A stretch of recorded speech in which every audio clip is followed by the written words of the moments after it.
Energy Officer here. Last call for questions.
Good afternoon.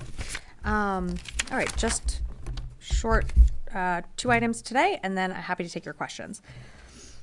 Yesterday and today, Secretary Austin met with Southeast Asian defense leaders for the 14th ASEAN Defense Ministers Meeting Plus in Laos, where he laid out a new vision for ensuring a free, prosperous, and secure Indo-Pacific region through enhanced U.S. defense cooperation with Southeast Asian allies and partners. Centered on ASEAN and its member states, this enhanced cooperation seeks to advance the collective capacity of ASEAN and individual Southeast Asian nations by building capabilities, exchanging expertise, ensuring free trade, and bolstering sovereignty. You can find the full Department of Defense vision statement for a prosperous and secure Southeast Asia, as well as a readout from the Secretary's engagements on the margins of ADMM Plus on defense.gov. And looking to tomorrow, the Secretary will wrap up his trip to the Indo-Pacific with a historic first-ever visit by a U.S. Secretary of Defense to Fiji. He'll meet with the Prime Minister and other leaders to strengthen our bilateral defense partnership and discuss ways in which the U.S. will continue to invest in the Pacific Island region. And turning to Ukraine, yesterday we announced an additional $275 million security assistance package for Ukraine, which was the 70th tranche of aid since August 2021. This Presidential Drawdown Authority package provides critical capabilities, including munitions for HIMARS, artillery, anti-tank weapons, drones, and protective equipment. And with that, I'm happy to take your questions. Lita. Thanks, Sabrina. A couple of questions on the missile strike in Ukraine. First, can you confirm it was an intermediate range missile? Second, did Russia provide advance warning? And can you give us some sort of clarity on who they call and and how much advance notice did they give? And then just thirdly on this, what is the overall U.S. reaction to the missile strike and Putin's comments today that he believes Russia has the right to strike any and take action against countries that provide weapons to Ukraine? Thanks, Lita. So trying to remember some of the order of your questions. So I can confirm that Russia did launch an experimental intermediate range ballistic missile. This IRBM was based on Russia's RS-26 Rubezh intercontinental ballistic missile model. In terms of notifications to the United States was pre-notified briefly before the launch through nuclear risk reduction channels. For more, I'd refer you to state on that. And I think your third question was on our reaction to Putin's comments.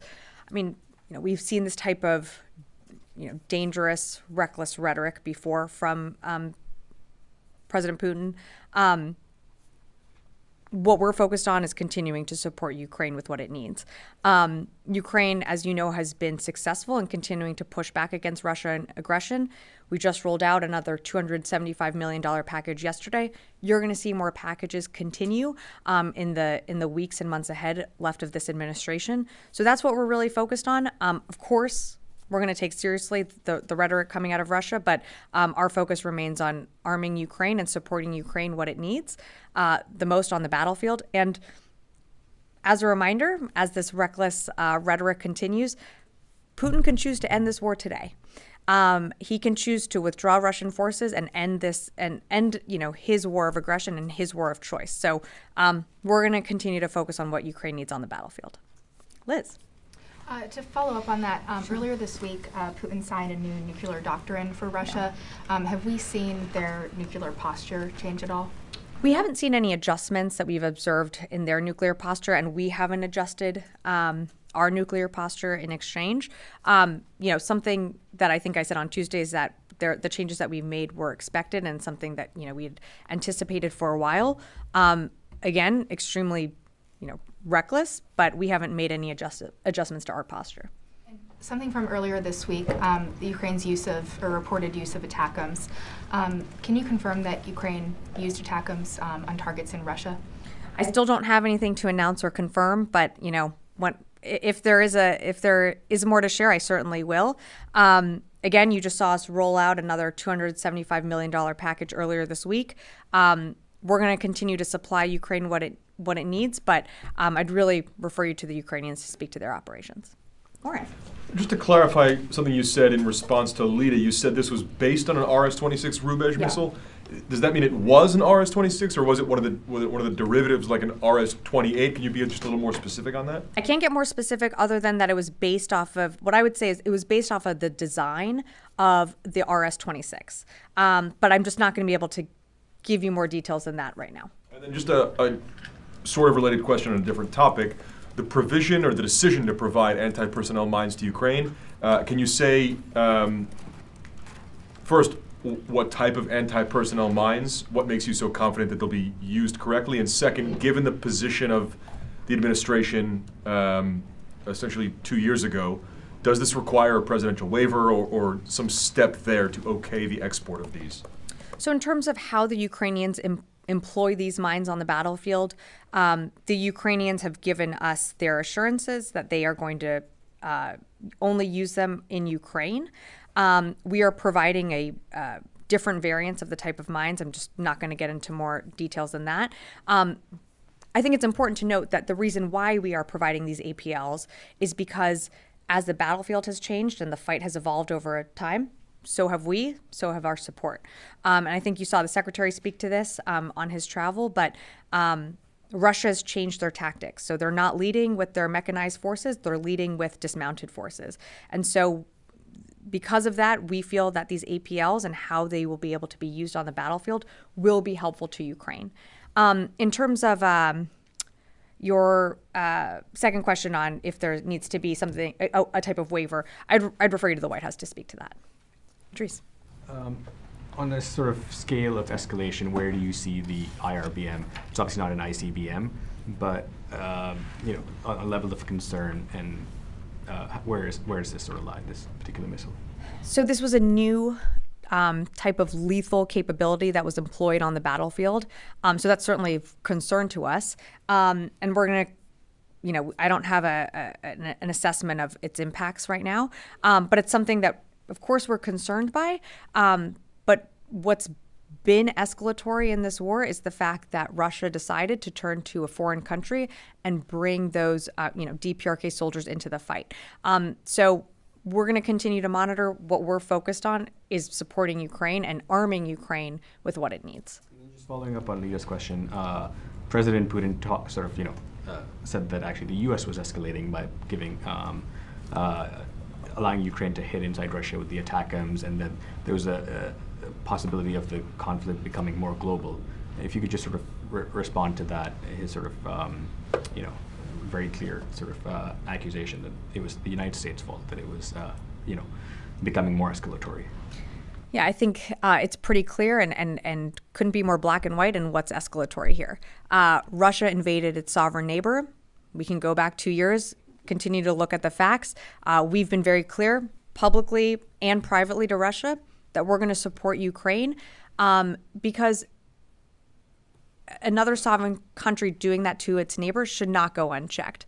And the United States, our partners and allies around the world, stand for an international rules-based order. And that's what brings us together at the table, like-minded values and principles. So we're going to support Ukraine as long as it takes.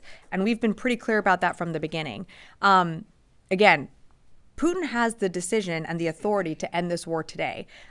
He continues to escalate. He continues to take provocative actions like you just saw with this recent IRBM that was launched into Ukraine, the bringing in of DPRK soldiers into the fight.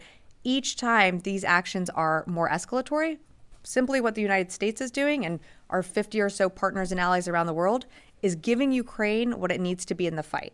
And I also think it's important to remember that every single day, Russia is expending, approximately 1,200 casualties on the battlefield. Ukraine has proven itself time and again, and we're very proud to stand with them in this fight. Fadi. Thank you, Sabrina. Speaking of the rules-based order that say you're defending, the ICC today issued 2 warrants against for the Prime Minister of Israel, Mr. Netanyahu, and former Defense Minister, Mr. Gallant, alleging that they committed crimes against humanity, war crimes, including using starvation as a tool of war, a weapon of war. What do you think of that decision, and will it cause the department and the secretary to rethink the support you're providing Israel with in its war in Gaza?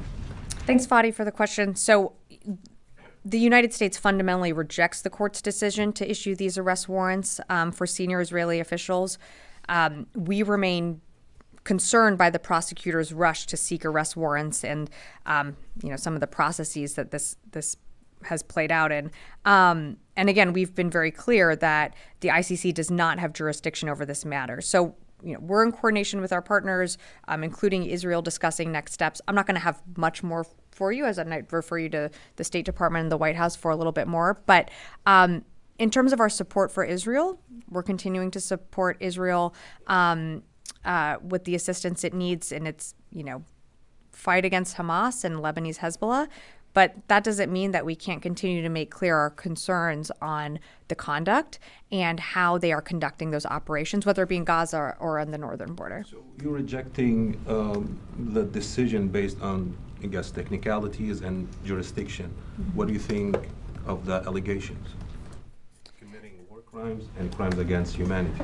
Again, we don't see eye to eye on where the ICC is. And as I've said, we reject the court's decision to issue these arrest warrants. So I think that pretty much implies that we don't agree with that decision. Okay, so what is the legal opinion you're basing your rejection on? Did the department issue any legal opinion on what's been happening in Gaza? Did you study any incidents that are mentioned in the ICC decision? I'm not aware of a formal legal opinion being issued by this department. I think you've asked me that before. Some of the things that, either public reports or private reports or reports from, NGOs, we always take those seriously, and we've had those conversations from here at the podium. And when Minister Gallant was in the seat previously, the secretary was regularly engaging with him about what was happening in Gaza, what was happening on that northern border in Lebanon. And I mean, we take it so seriously that we installed a maritime corridor to get aid into Gaza. So it's something that we're going to continue to engage with the Israelis on, and we have people in the region right now engaging on these issues that you're raising. So again, I'm not aware of like a legal review coming from this building, but all the issues that you raise every single day, whether it be here in this briefing room or in our office, we take very seriously. I have one more follow-up. Of course. So if you don't have any legal assessment, how can you reject what's been presented by a legal body, one of the highest, it's an international law court. How can you reject it if you don't have a counter legal assessment? Is it a political rejection? And if you don't have a legal assessment? Yeah, again, Fadi, I'm just not going to have more for you to provide other than what I said is that we reject the court's decision. That doesn't necessarily mean that it has to go through a legal process. We can reject decisions from the court that come down in various forms. We're in discussions with our partners, including Israel, on next steps, but I'm just not going to have more for you. Yeah. Thank you very much, Sabrina. The Russian president suggests that this regional conflict now has global elements, and the British are talking about fighting the Russian tonight if needed. IRBMs are being fired into Ukraine, and Ukraine is firing US and British missiles into Russia. So you are accusing Russia of escalating, they are accusing you back of escalating, but one thing is for certain, that things are escalating. Where do you think this is headed towards? Because many countries are very much concerned that hundreds of millions of people are going to be impacted by what could actually unfold. So where do you think this is headed to? Well, I'll say something that we've said from the beginning is that we don't seek a wider regional conflict. We don't seek war with Russia. And I think we've been pretty clear about that from this podium and from this administration. What we are going to do, though, and what we have made clear in public channels and in private channels, is that we're not going to stand for another country invading its neighbor. And we're going to continue to support Ukraine in its fight. And I think it's important to remember that this isn't a secret. This was known from the very beginning. We warned Russia, back in 2022, not to do this. And they did it anyways. And so there are consequences for that. But we don't want to see this escalate into a wider regional conflict. We don't seek war with Russia. But absolutely, you're going to see like-minded allies and partners come together to support Ukraine. And that's what we're going to continue to do. I could ask one more follow-up. I know that you say that you don't want a wider war, Sure, and that you don't want it to escalate, but it looks like it is kind of escalating from Well, both U.S. sides. forces aren't in the fight. You don't see, the only other foreign country that's been brought into this fight is North Korean soldiers on the battlefield. But you're not seeing, U.S. fighters on the ground.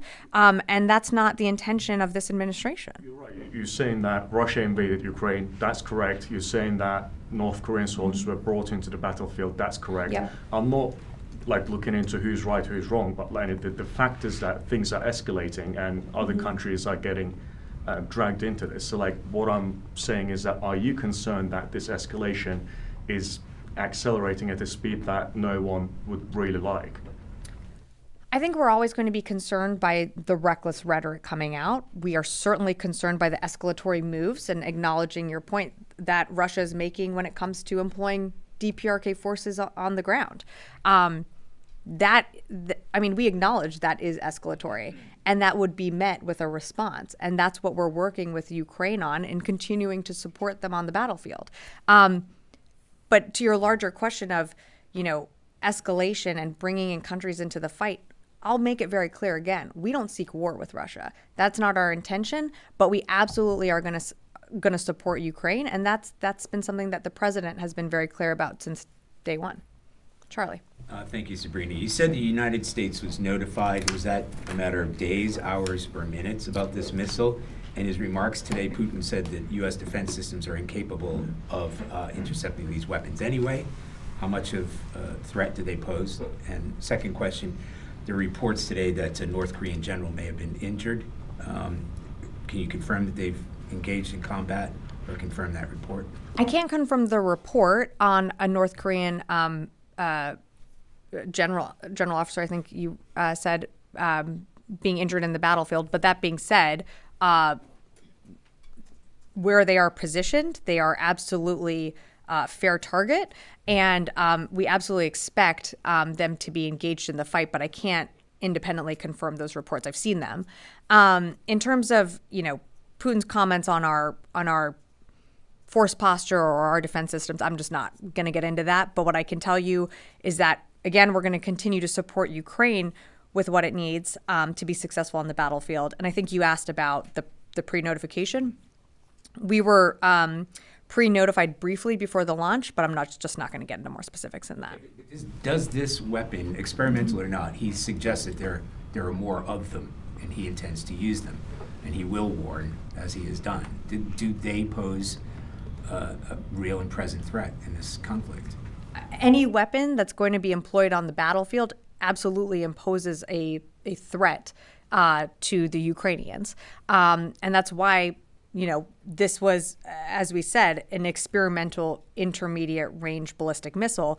It's certainly concerning that they are employing it on the battlefield. But again, Ukraine has withstood countless attacks from Russia, including missiles with significantly larger warheads than this weapon. So we're going to continue to support Ukraine with what it needs. Janie. Thank you very much, Sabrina.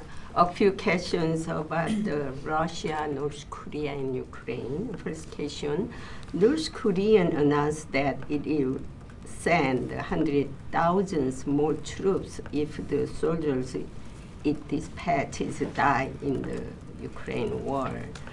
And also President Zelensky said that up to 100,000 North Korean troops would dispatch it in the battle. How would you react to that?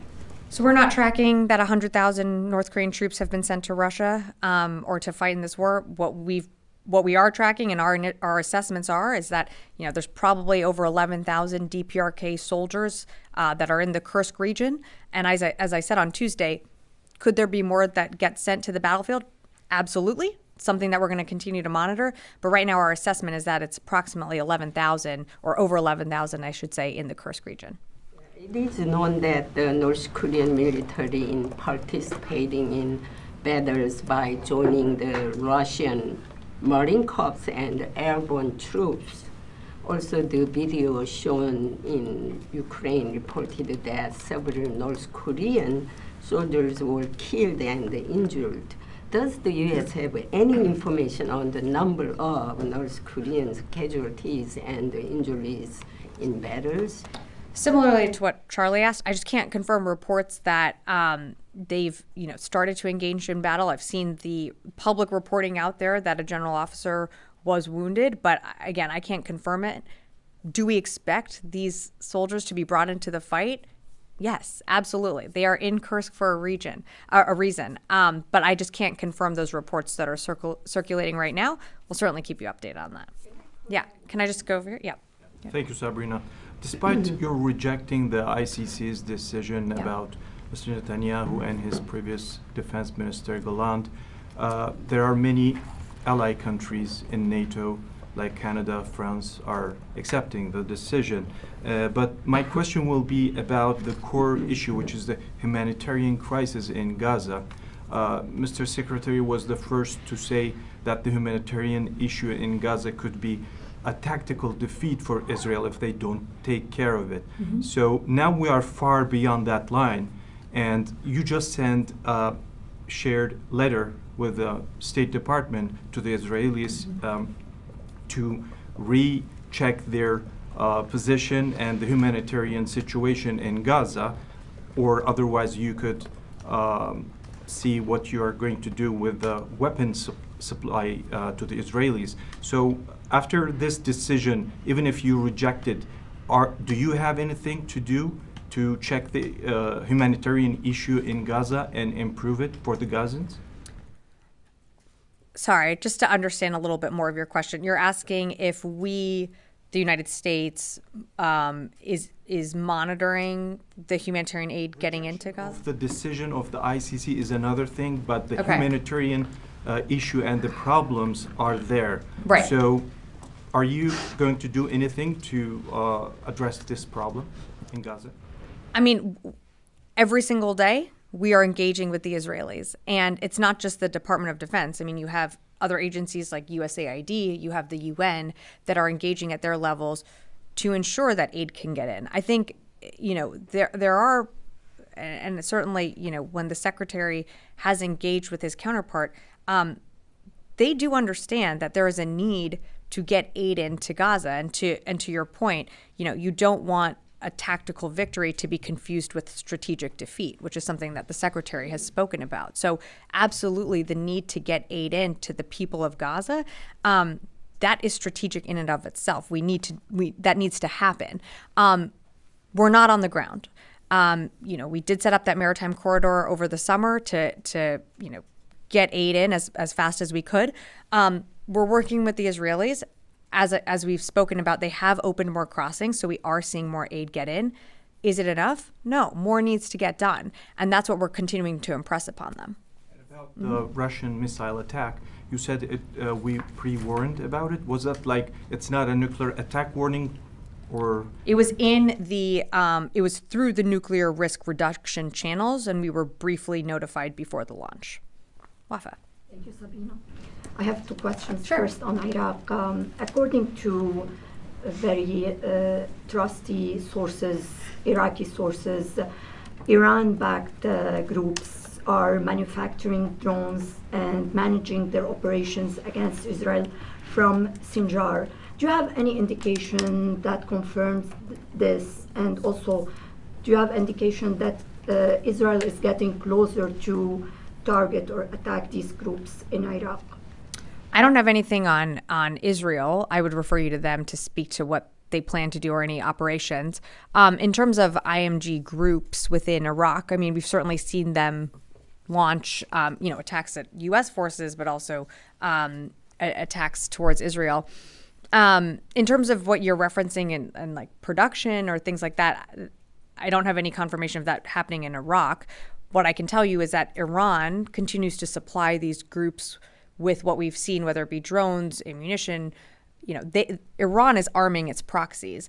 How they do that and by what means, I mean, that's coming from Iran. But in terms of manufacturing facilities, I don't have more for you on that. Okay, on Lebanon, since the United States recognizes Lebanon as a sovereign country, and tomorrow, by the way, is Lebanon Independence Day, does this department believe that the Lebanese armed forces have the same right as Israel to defend themselves, particularly after being targeted directly in recent days and losing more than a dozen of soldiers? We certainly are concerned by those reports. I mean, Lebanese armed forces are there to also protect their own citizens. We have trained and equipped those forces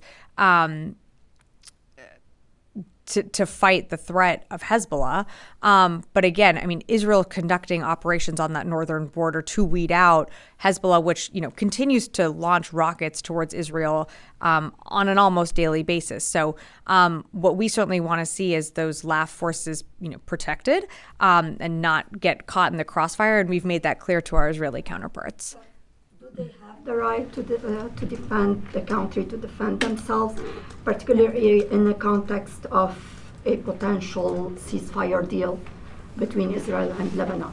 Well, if there's a ceasefire deal, there would be a cease to fighting. So, of course, we wouldn't want to see fighting on either side. And just to that point, we have people in the region right now that are continuing to push forward for a ceasefire deal to be put in place. And I'll say, we are working up to the last, the final months of this administration. We're going to continue to push every single day. But ultimately, as you mentioned, what's going to bring, peace and allow people to return to their homes on that northern border is a ceasefire. I'm going to go right here. Yeah. Yes. Hi. Sabrina for the Italian television. So, do you guys have a feeling of sort of anti-Semitism towards Israel with this decision from the ICC, looking at all the effort that the US and European allies did to support Israel, at the same time to support the civilian in Gaza, but also, do you feel like there's been some, of course it's hard to admit, but maybe some sort of lack of leadership lately from the US in trying to close the situation in Israel? No, I don't think there's been a lack of leadership. In fact, as I said, to Wafa, we have people in the region right now engaging on all sides to bring a ceasefire to that northern border in Lebanon, engaging to bring the hostages home in Gaza, pushing every single day to get aid into Gaza to the people that need it most. We have an entire Central Command AOR which is engaging, on a regular basis with their counterparts. So no, I don't actually think there's a lack of leadership. In fact, I think this is where you're seeing U.S. leadership, continue to push and to lead. And the president was just wrapped up his trip overseas. The secretary is concluding his trip in the Indo-Pacific.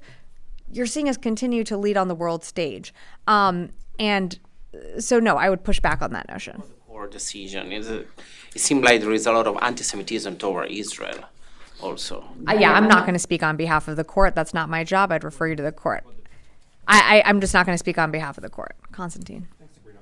Going back to the attack in Ukraine, can you say how many missiles, IRBM missiles, Russia launched, and can you confirm reports that the missiles had multiple warheads? I can't confirm either of those right now. We're still doing our assessment with the Ukrainians, so if we have more to share, we certainly will.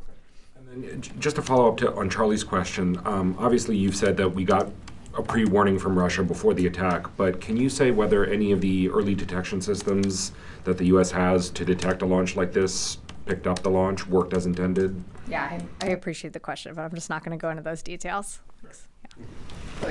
Follow up on this. So just moments ago, White House press secretary said that the U.S. briefed Ukraine and close allies in recent days to help them prepare. So what kind of knowledge did you have in advance? How detailed was that, and how exactly could Ukraine prepare for this kind of attack?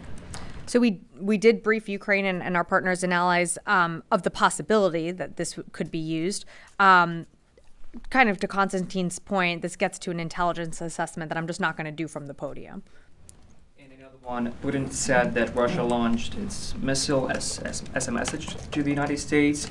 He said that Russia considers itself entitled to use its weapons against the military facilities of those countries who support Ukraine with their weapons. What's your response to that? So we've seen this rhetoric before, and again, we've been, in private channels as well, very clear to Russia that, the invasion of its sovereign neighbor was an escalatory action and is going to be met with a response on the global stage. And that's why you see over 50 countries coming together to support Ukraine with what it needs, including the United States. So again, the escalatory action, I think, fine to focus on his language and what he's saying, but the escalatory action began in 2022 when Russia invaded its neighbor. Louis. Going back to the missile, the Ukrainian government seems to be identifying this as an ICBM. Can you tell us the distinction and why there's a difference or a disconnect between the U.S. assessment and the Ukrainian assessment? It's an initial assessment that they probably did. An IRBM and an ICBM, they can have similar flight paths, they can have high trajectories, they can carry large payloads, but the main difference lies in the range and the strategic purpose. And so I think, probably an initial assessment was done, but of course that's just an initial assessment, and once we were able to do more, we assessed that this was, we know that it was an intermediate range ballistic missile. And at the top you mentioned that this is an experimental missile. What makes it experimental? What makes it experimental is that this was the first time it was used on the battlefield. Yeah. Two questions, please. One, when was the last time Secretary spoke with the Russian defense minister, or what Russians are saying about this longest war now in recent history, 1,000 days and war still going on? Um, I'm sorry, I don't remember the exact date that the secretary spoke to his Russian counterpart, but we did put out a readout of that, and that is available on defense.gov. I want to say it was earlier this summer, but I'm sorry, I don't have that off the top of my head. Second question, as far as North Korea's support for Russia against Ukraine, some reports are saying that if you can confirm that who's behind North Korea helping Russia, is it China? Is playing the games or fighting or helping Russia through North Korea? Yeah, so I'm not going to speak on behalf of North Korea, but I think North Korea has shown its ability to make its own decisions in supporting Russia in its war. Certainly, we've engaged our PRC counterparts when it comes to what's happening on the battlefield in Ukraine, but I think North Korea has certainly demonstrated that they want to support Russia in its continuing war, and if that means sending off 11,000 soldiers to die on the battlefield, then so be it. Just a quick speaking with the Chinese counterparts and all that. What are they saying, or what is their reaction on this Ukraine and Russia war, and now North Korea involved? Yeah, I'm certainly not going to be the spokesperson for the PRC. Yeah, in the back. Yeah, and then I'll come to Idris. I wanted to ask a question about the anti-personnel mines. Sure. Can you confirm that those were included in the package yesterday? And are you expecting to send multiple tranches of those? They were included in the most recent drawdown. In terms of further packages, I just don't have more to preview. But we've made a commitment. Could they be provided in future packages? Sure, but I just don't have anything to preview right now. Can you also detail at all how much oversight there is going to be on tracking those and how they're used in Ukraine? Well, so once once our equipment or any capabilities turned over to Ukraine, we work with them and they give us assurances of how they're used. Ukraine has given us the assurances that they're going to be used on the Ukrainian territory. But it doesn't change the requirement that Ukraine is going to have to conduct a massive demining effort at the end of this war to remove any unexploded ordnance, both from the landmines that Russia hasn't put in place and also to anything else that has been used on the battlefield. We've already seen them conduct this type of operation, in some of the territory that they've recaptured. But, the U.S. is committed to supporting them and to helping them with what they need in those demining efforts. But absolutely, they have committed that they're going to use these mines in their own territory. And I should have added that they're not going to use them in populated areas. So there's no additional tracking in addition to what would be other equipment? We're not tracking it in terms of where they place them, but certainly we are going to, they have given us their assurances that they will be employed in a way that, protects civilians as well. Idris, yeah. Answered Louis' question. He said Sure. it was experimental because it was the first time it was used. It was the first time we've ever seen it used on the battlefield. That's correct. A experiment or a test that they carried out, or is it now operational, I guess? Sure. Sorry, I didn't mean to not expand more on Louis' question. That's really for Russia to speak to. If they consider this a test, the way we would consider this experimental, in that this is the first time we've seen this type of capability used. We haven't seen them use this previously, and it's it's a new capability then instead of experimental. Sounds like it might be developed, might not be developed. This is like where I would refer you to. I can't say it's a new capability in that it is building on a capability that they have. As I said, it was based on the RS-26, but it's the first time that we've seen it employed on the battlefield in this way. So that's why we consider it experimental. But again, for Russia, characterizing it as a test or, do we expect them to use this again? That's not something I can really answer. Compared to their other IRBM capabilities? I just don't have more for you right now. Is this missile capable of carrying a nuclear warhead? It could be refitted to certainly carry different types of, conventional or nuclear warheads. But, again, that's all I could share with you today. Okay. Thanks, everyone.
6, 7, 8, 9, 10. Check, check, check, check, check, check.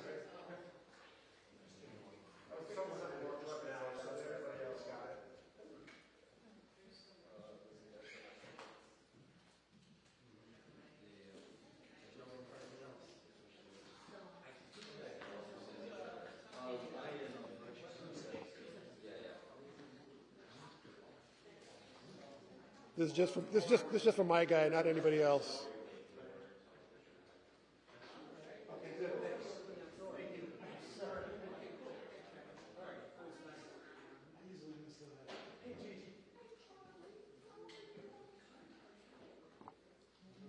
Good.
I'm sorry, I was going by memory from earlier. Remember Shay is part of Shay Allen.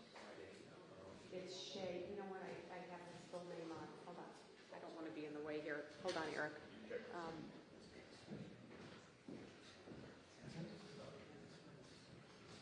Yeah, it's Shay Tyrone Allen, so Shay Allen. Sorry, guys. No, that's good.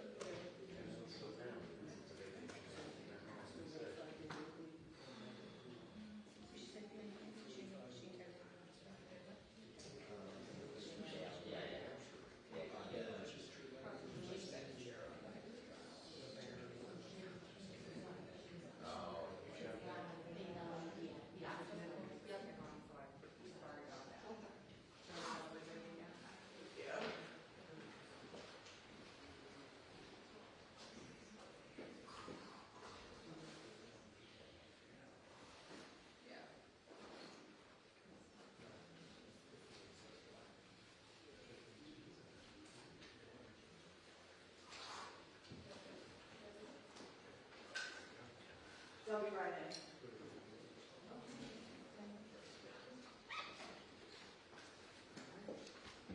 Sorry, guys. Good afternoon. Hey.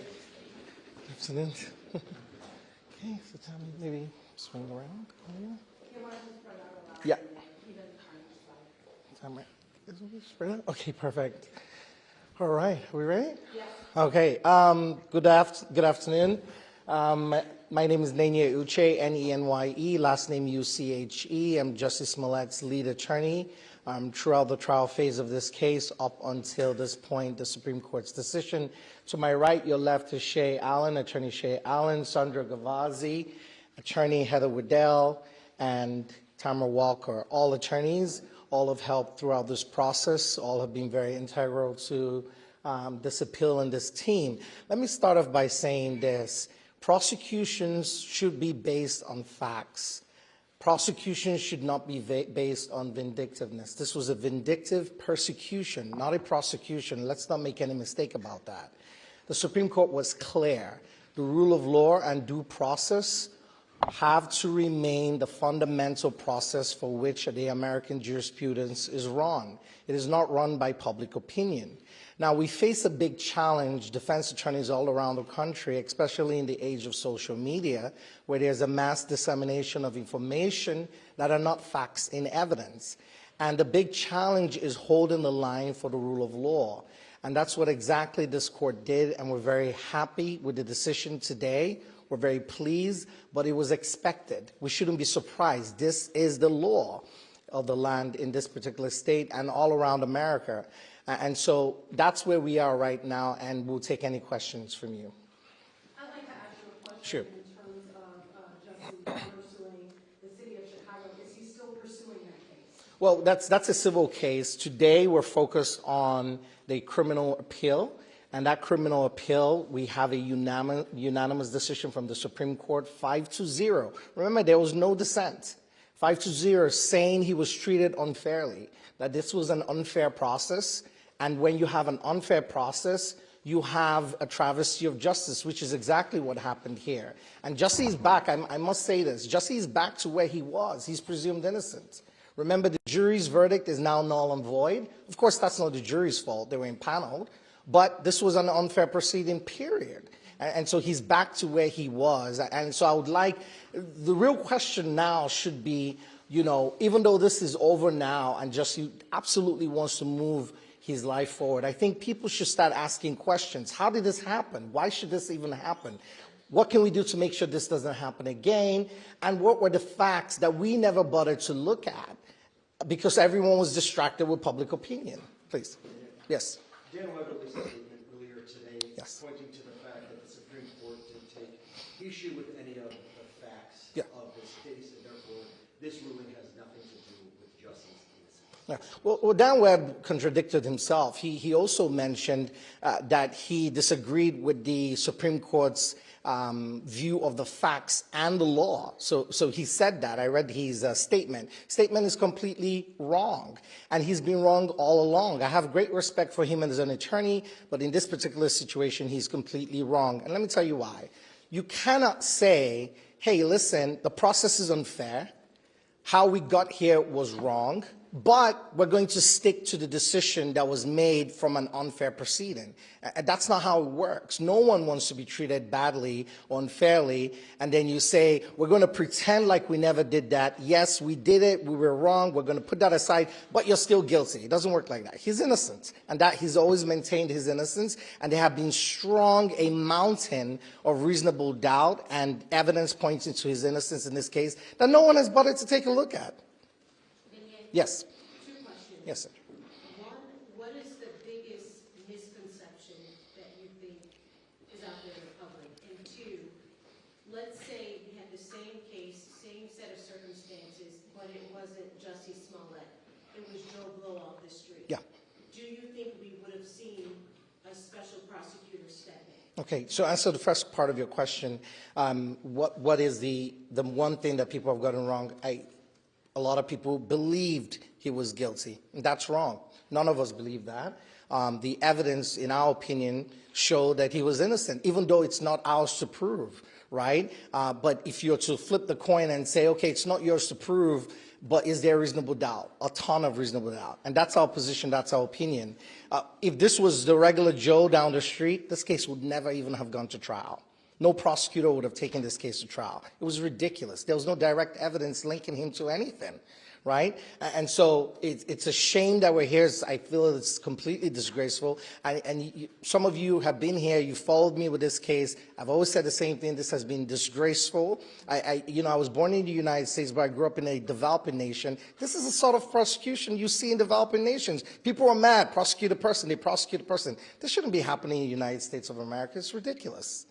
Yes. Have you spoken with Jussie, and what's his reaction to this? Well, of course, he's relieved.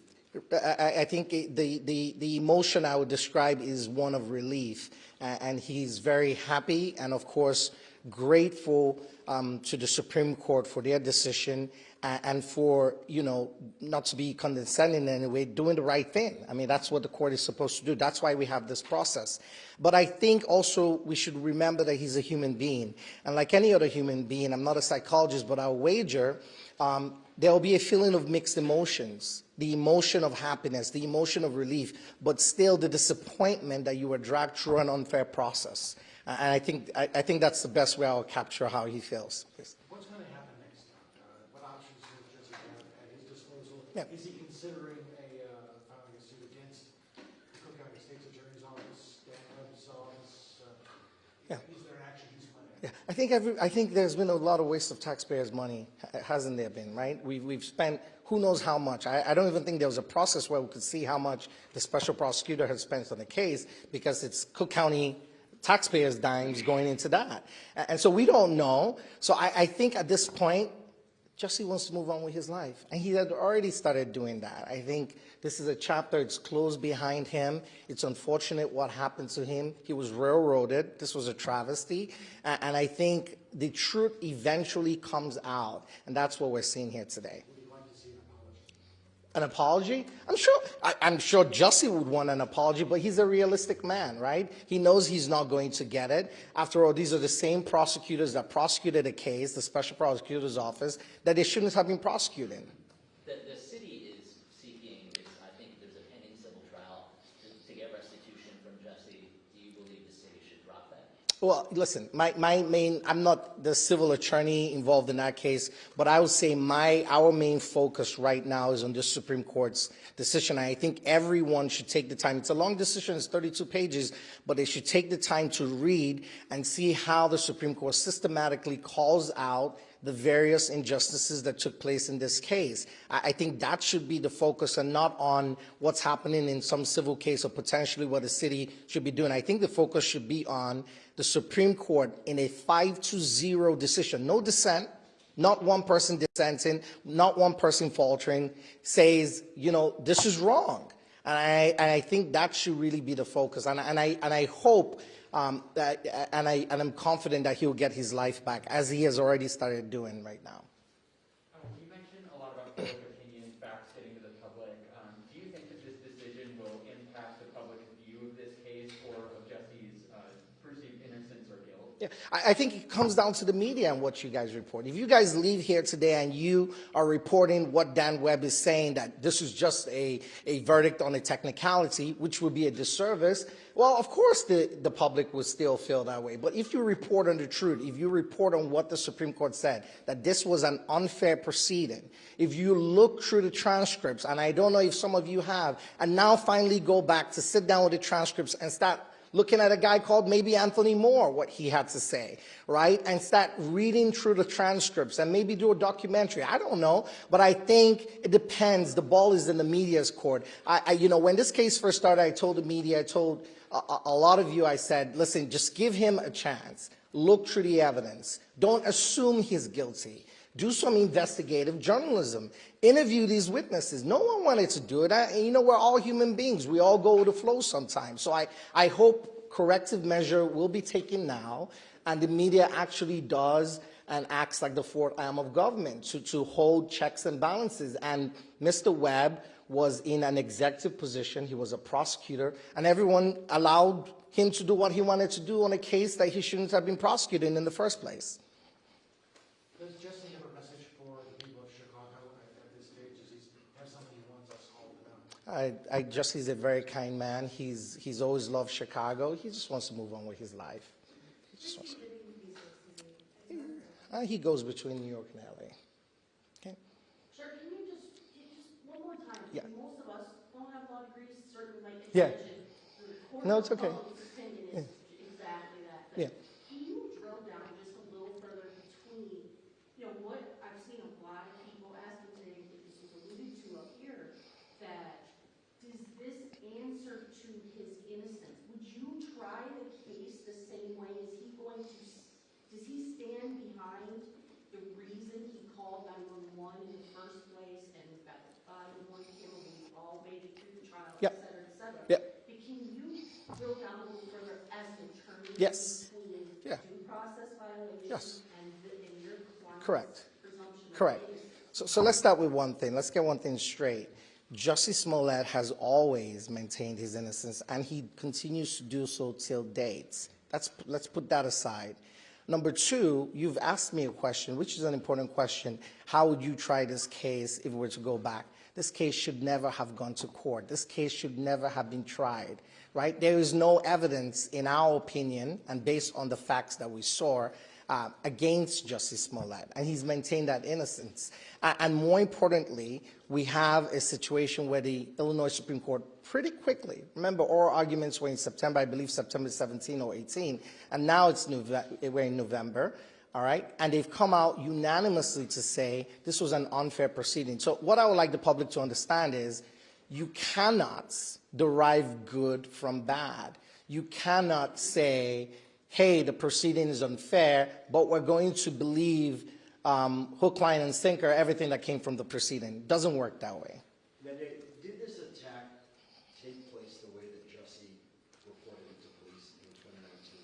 Was he attacked? Was there an attack on Justice Smollett? Listen, Justice Smollett has always maintained his innocence. He's always said that this happened to him, right? And we believe the evidence that was put forward in court, we believe there was a lot of reasonable doubt shown, and that's what I will say. But I think, again, we're back to this web that we got caught in when this case first started. I think the real focus should be on the 32 pages of a unanimous decision, a court that wasn't divided. I think that should be the real focus. Should this all come back to the original agreement between the Cook County State's Attorney's Office and Mr. Smollett with regard to the decision to prosecute in the first place? Yeah, well, obviously, I think that was a large part of the opinion, right? But I think it should come down to the fact that this case should never have been prosecuted, that Cook